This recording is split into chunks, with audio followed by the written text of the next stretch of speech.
Hey everybody, hope y'all are doing well this week. We are on session 8 of Foundations 201. One more week, hard to believe we're wrapping it up here, but hope the study's been good for y'all. It's been good for our class, and last week particularly had some great discussion and heard good reports from y'all's classes as well.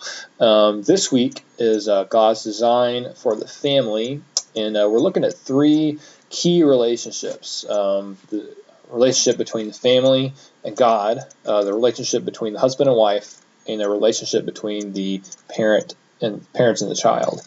And there's a couple minefields here, and just be aware. And first one is right off the bat. I wrote a little scenario about a family who has teenage children, and the children are involved in a lot of activities, and academically they're taking a tough load, and the family's just being pulled in a lot of different directions, and they're missing church, and they're not getting plugged in, and their spiritual lives are suffering, and that's going to step on some toes. I mean, it probably will.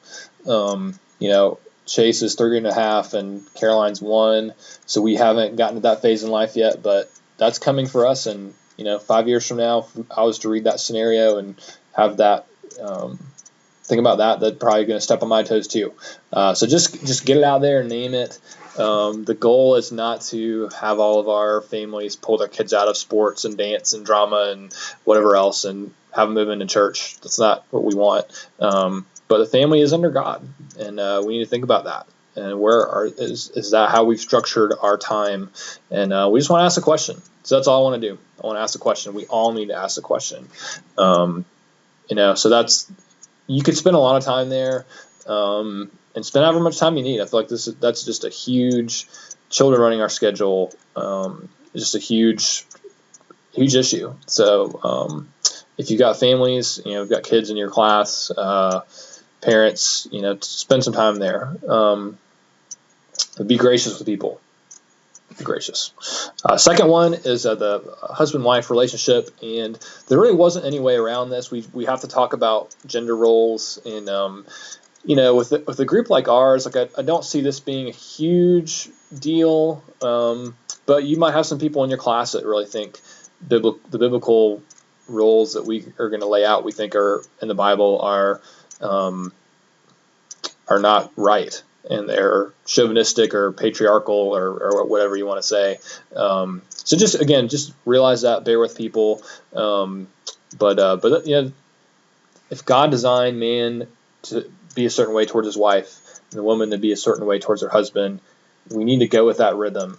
And if that's where the Scripture leads us, to buck that it's going to be detrimental to the family. So that's all we want to get across. And the third one is the parent-child relationship, and the idea here is that it's the parents' job to disciple their kids. It's that simple. And the church exists to help equip the parents and to supplement and bolster what the parents are teaching their children. But that's the primary relationship: parent-child, parent disciples the children.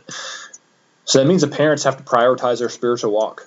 And if the parents aren't feeding themselves spiritually, you can't give away what you don't have, and that's really true. So we as parents need to take time and make sure we're feeding ourselves. And obviously that relationship looks different. When your kids get older and move out of the house, your relationship with them changes, but it doesn't mean you don't still mentor and disciple and encourage and so it looks differently in different phases of life, but your role as parents is it's the same. So use some wisdom there. There's so much more that could be said about the family. We're just scratching the surface, and just realize that too. Hope your classes go well. Many of the men will not be there because this is men's retreat weekend, so you might have a little dip in your attendance some of your classes, but we'll be praying for y'all from Hickory Knob. And hope classes go well. We'll be praying, and we'll catch y'all when we get back. Thanks. See you.